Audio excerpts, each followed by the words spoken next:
Olá, boa noite. Está no ar o Terra Viva DBO na TV. O programa que traz as principais informações do mercado da pecuária bovina de corte e de leite, além também de informar para o amigo pecuarista o fechamento do preço da arroba do boi gordo na sua região. Vamos juntos ao vivo até às 8 horas da noite. A gente abre o Terra Viva DBO na TV de hoje com os destaques sobre o andamento das negociações de gado e o comportamento do mercado futuro.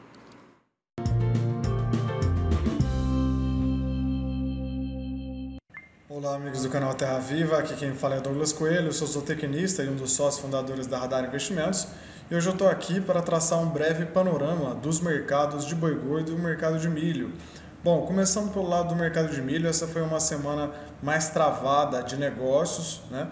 No qual o produtor que tem o estoque tem cadenciado cada vez mais as suas vendas de cereal em função da volatilidade do dólar e também em relação à apreensão ao risco climático, né? A gente tem visto que em boa parte das áreas do centro-norte brasileiro, né? Alguns estados do centro-oeste também, como Mato Grosso do Sul, Goiás, têm sofrido com as secas, com a falta de chuva.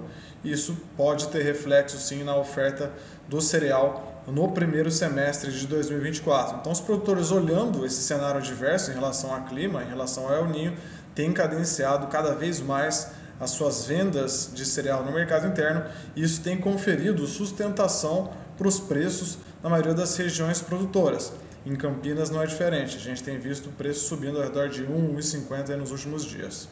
Bom, pelo lado do boi gordo, essa foi uma semana mais travada, né? O feriado no meio da semana, na quarta-feira, acabou retirando a liquidez do mercado físico doméstico, mas o que a gente tem visto é um cenário de escalas relativamente confortáveis em São Paulo, com as programações de abate em novembro praticamente prontas, a indústria olhando aí para os primeiros abates de dezembro, e é sabido também que no final do ano, né, em novembro e dezembro, as exportações para os nossos principais importadores, né, China, Hong Kong, tende a desacelerar. Então os frigoríficos exportadores, que geralmente pagam um pouco mais por animal terminado, acaba ficando um pouco mais frio, um pouco mais na defensiva, enquanto o mercado doméstico ganha espaço, né, na produção, e as festas de final de ano, as festividades, acabam impulsionando um pouco mais o consumo. Então, caso haja alguma sustentação, é mais pautada no mercado doméstico e menos no mercado externo. A gente tem visto que em São Paulo as ofertas de compra têm girado bem ao redor de 2,35, né? 235 à vista de balcão, a maioria dos preços de balcão que a gente apurou no levantamento durante essa semana aqui na Radar Investimentos. Bom, pessoal, essa é a mensagem que eu gostaria de passar para vocês. Contem com todo o time da Radar Investimentos e um forte abraço. Até a próxima. Tchau, tchau. Obrigada, Douglas, pelas informações. E chegou a hora, então, de conferir um resumo do que aconteceu no mercado dos insumos mais usados pelos companheiros pecuaristas no trato e na manutenção do seu gado. Olá, eu sou Ana Paula Oliveira, médica veterinária, zootecnista e analista de mercado da Scott Consultoria, e hoje eu vou comentar sobre o aumento no preço da soja que refletiu no farelo de soja. Com as adversidades climáticas, a semeadura da soja vem sofrendo alguns atrasos. Entretanto, as exportações seguem boas e com bons volumes. No mês de outubro foram exportadas aproximadamente 5 milhões de toneladas. E com isso, em São Paulo, segundo o levantamento da Scott Consultoria, a tonelada do farelo de soja está sendo negociada ao em torno de R$ 2.360, um aumento de 2% no comparativo mensal. Já a arroba do boi gordo segue sendo negociada a R$ 230, preço em média, um aumento de setembro para outubro de 12%, ou seja, um incremento maior na precificação dessa arroba, o que tem mantido as relações de troca favoráveis para o pecuarista. Neste mês de novembro, início de novembro, a relação de troca entre arrobas de boi gordo necessária para a compra de 1 tonelada do farelo de soja está em 10,3 arrobas de boi gordo, uma queda de 9,2% no comparativo mensal, ou seja, ela segue positiva em decorrência desse aumento, esse incremento maior da arroba do boi em relação à soja. Mas as expectativas no curto prazo são de que a soja continua subindo, em decorrência da alta demanda de exportação, principalmente pelos Estados Unidos estarem demandando mais e tendo uma oferta um pouco mais restrita. Isso faz com que tenha uma necessidade maior da compra da soja no mercado brasileiro. E o mercado de insumos e o de grãos foram assuntos discutidos nesta sexta-feira no Encontro de Analistas 2023, promovido pela Scott Consultoria. Eleições pelo mundo, relações China-Estados Unidos, conflitos Rússia-Ucrânia, Hamas-Israel.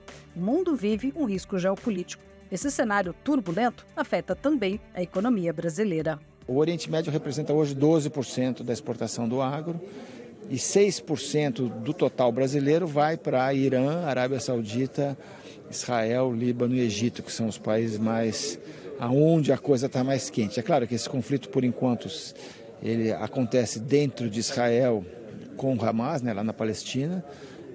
Aí você não tem grandes mercados, mas se chegar na Arábia Saudita ou no Irã, aí é outra coisa, porque nós estamos falando dos maiores importadores daquela região inteira, de todo o Oriente Médio e Norte da África. Os dois países que mais compram do Brasil, agro, são a Arábia Saudita e Irã. Então aí eu acho que a gente pode ter algum impacto. Isso faz parte do dia a dia, faz parte da democracia, existem eleições. A gente tem que acompanhar os resultados, digamos assim, com uma visão de aproveitar o que cada lado que possa ganhar tenha digamos assim, de oportunidades para o Brasil.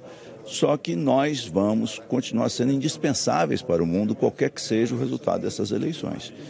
Então, a gente pode ter uma questão de trio com a Argentina, mas, ainda assim, eu vejo que o Brasil vai continuar nessa trajetória de se transformar efetivamente no celeiro do mundo, sob o ponto de vista de alimentar o mundo que está com uma população sempre aumentando. Nós temos que mapear as conjunturas e aproveitar as conjunturas, porque elas trazem oportunidade para nós.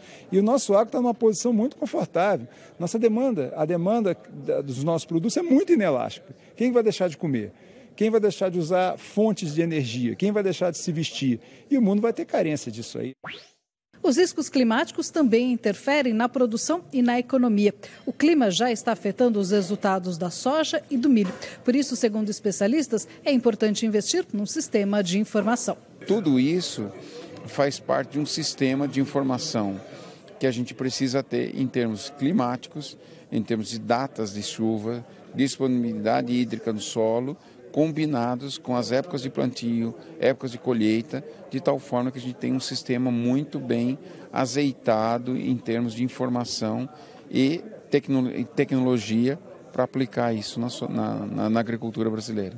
O consumo de carne bovina na China, principal cliente do Brasil, tem crescido. Passou de 3 para 5 quilos ao ano e tem potencial para mais. A crise da suinocultura levou consumidores para a carne bovina e esse mercado da carne bovina continua crescendo nas classes mais altas. A China não consegue, por exemplo, no caso da produção de proteínas de origem animal, ela não consegue ser autossuficiente em carne bovina e o Brasil hoje também, antigamente era carne de boi e soja, hoje é carne de boi, soja e milho. Então a China, apesar de um crescimento menor esse ano e com a diminuição da população, ainda será, ao longo das próximas décadas, um grande consumidor de produtos do agro brasileiro. E no próximo bloco a gente tem o nosso Pecuarista em Prosa. E hoje a gente vai conhecer a história da Roseli Tavares, que recria e engorda boi lá em Goiás. O Terra Viva DBO na TV volta já já. Aguarde! E vamos conferir agora mais uma edição do nosso quadro Pecuarista em Prosa. E nesta semana eu conversei com uma pecuarista lá de Goiás. Acompanhe!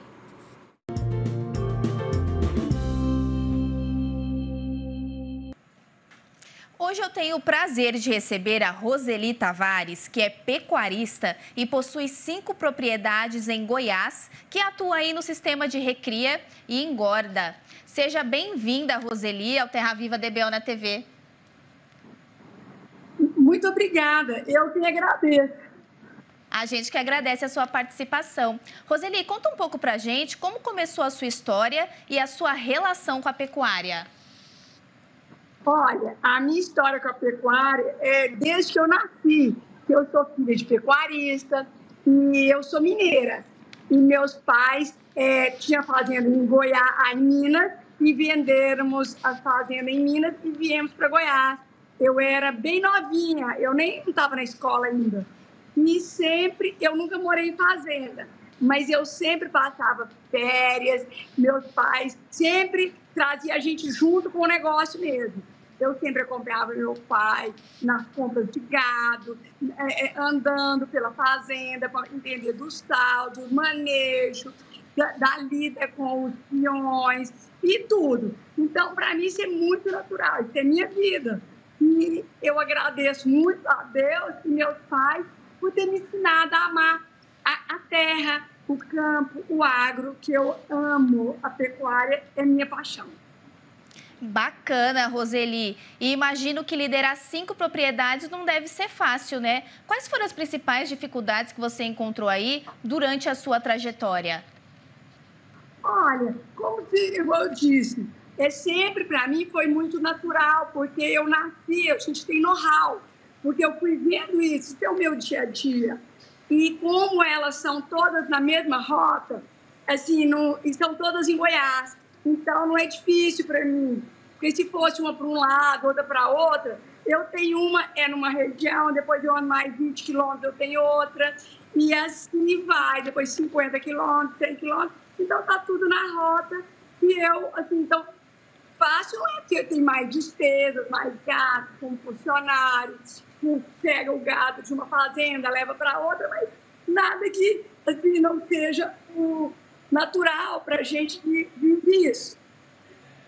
E olhando o hoje, né? Uma pessoa que assumiu o ofício do pai e realiza negociações que não vão só na porteira, né? Ultrapassam fronteiras. Qual é a responsabilidade de falar da pecuária brasileira no exterior e negociar gados em vários países do mundo? Olha, para mim, isso eu falo um pouquinho do meu mundo. Isso é meu mundo. Não tenho dificuldade nenhuma, porque para mim é tudo natural e eu amo o que eu faço. E eu já visitei vários países, assim, para ver a pecuária lá. E eu tenho muito orgulho da nossa no Brasil. Porque a nossa pecuária, a gente tem um gado verde, com capinha, a gente não tem o problema da vaca louca. E a nossa pecuária é muito saudável e é, assim... a pecuária mais barata do mundo. A nossa carne é a mais barata do mundo. E é muito bacana, com responsabilidade, a gente cuida muito dessa parte aí dos desmatamentos, que a gente não tem em Goiás problemas com isso. E o pecuarista cuida assim, das nascentes, a gente cuida igual se cuidar da sua casa. Então, esse para mim é assim, muito gostoso. E falar da pecuária é falar da minha vida. E me dá um prazer enorme. E quais foram aí os países que você visitou, que você citou agora pra gente? Nossa, os Estados Unidos, o Texas, eu já fui visitar confinamento na Europa, na Holanda, na França, na Bélgica, assim, na Austrália, aqui no Mercosul, aqui no Uruguai, na Argentina. Então, é muito bacana a gente ver como que o Brasil é bacana e a pecuária nossa, nós somos o futuro. Realmente tem razão dos europeus ficarem com inveja, que nós temos clima, a gente tem tudo aqui no Brasil. Então, é por isso que está causando essa invejinha branca que o povo tem da gente aqui no Brasil. E qual que você achou aí a opinião deles em relação à nossa pecuária brasileira? Qual foi a visão aí que você teve nessas viagens? Não, na verdade, igual eu te falei, eles ficam com ciúme, porque eles não têm como criar muito gado, nós temos uma pecuária intensiva. E eles é aquele negócio assim muito limitado. Então, mas no fundo, eles querem assim, só poder constranger a gente e pisar no nosso pescoço. Mas a gente com o trabalho, com fé em Deus, nós vamos ter nossa vida de casa. Nós não estamos preocupados com isso. O pecuarista mesmo, a gente faz o que a gente sabe fazer.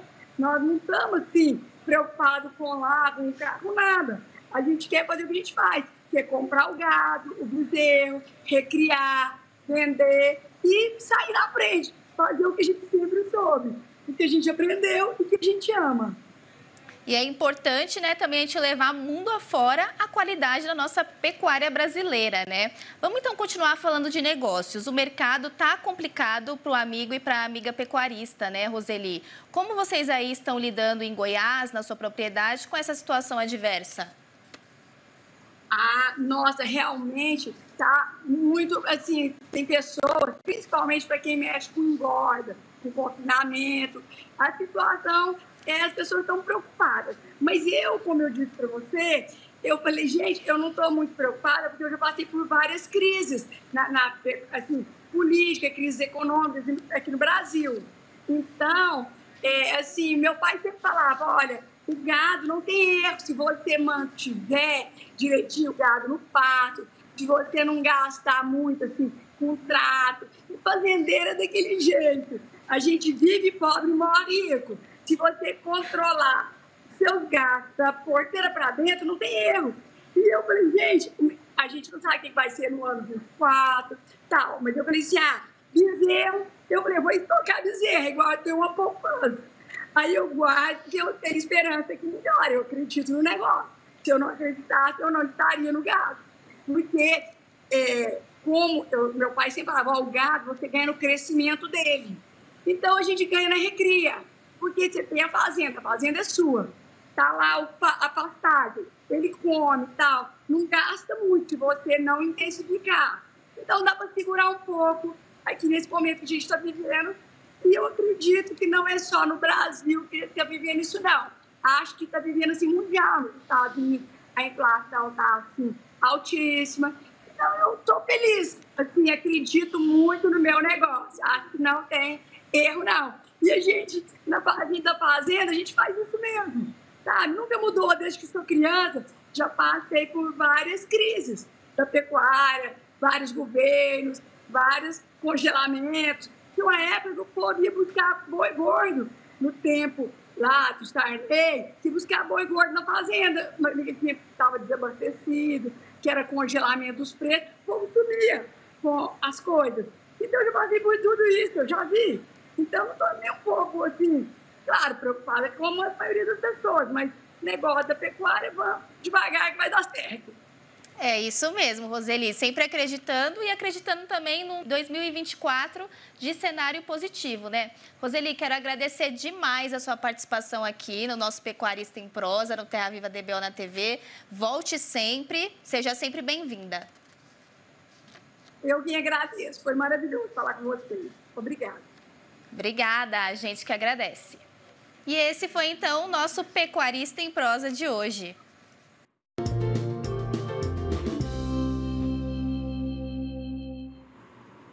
Que história bacana da Roseli, né? Inspiradora. Fica aqui também nosso abraço para todas as pecuaristas de Goiás.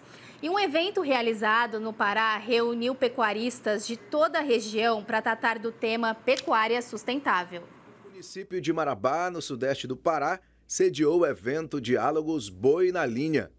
O evento ocorre em um dos auditórios aqui do Carajás, Centro de Convenções, trazendo temáticas importantíssimas, a exemplo de uma pecuária sustentável, e reúne cerca de 200 pecuaristas de Marabá e da região. E a proposta é a gente criar um espaço aqui nessa região que é super importante em produção de gado, né, produção de carne, produção de couro, exportadora também, né, para outros países, e trazer um pouco do debate do que é uma pecuária sustentável, o que é uma pecuária legal, transparente. Uma série de programações marcaram a primeira edição do evento. A primeira mesa vai ser composta de representantes de bancos, né, do setor financeiro, dos frigoríficos, da indústria exportadora e de representantes da sociedade civil. E aí a segunda mesa vai falar de reintegração, né, como reintegrar o produtor rural nessa cadeia tão importante economicamente. A terceira vai falar sobre a pecuária sustentável, né, quais são as iniciativas aqui implementadas no estado, procurando aumentar a produtividade, como é que o produtor consegue produzir de forma mais sustentável, com boas práticas. E por último a gente encerra com a mesa de fornecedores indiretos, que ainda é um tema um pouquinho mais complexo e difícil, mas que o Pará já está fazendo um trabalho incrível.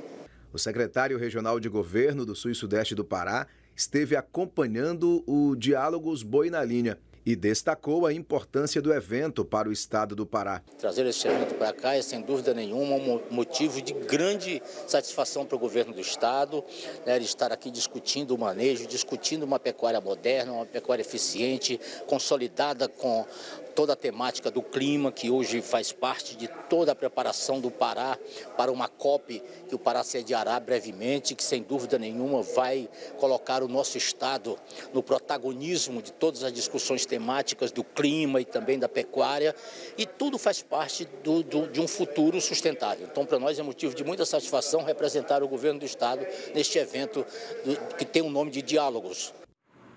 Vamos fazer agora mais uma pausa. E depois dos comerciais, o balanço do dia da Scott Consultoria com as cotações das principais praças do país. O Terra Viva DBO na TV volta já. Aguarde.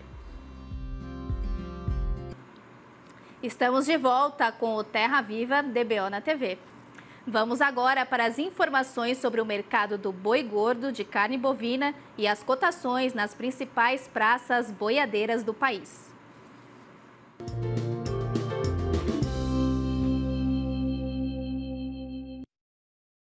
Assim como nas últimas semanas, o mercado do boi gordo segue sem grandes mudanças nos preços, tanto nas negociações internas quanto no boi China. E a situação não deve mudar nos próximos dias. Mas vale ressaltar que os produtores devem ficar atentos à oferta de boiadas, às exportações de carne e também na demanda no mercado interno nessa reta final de 2023.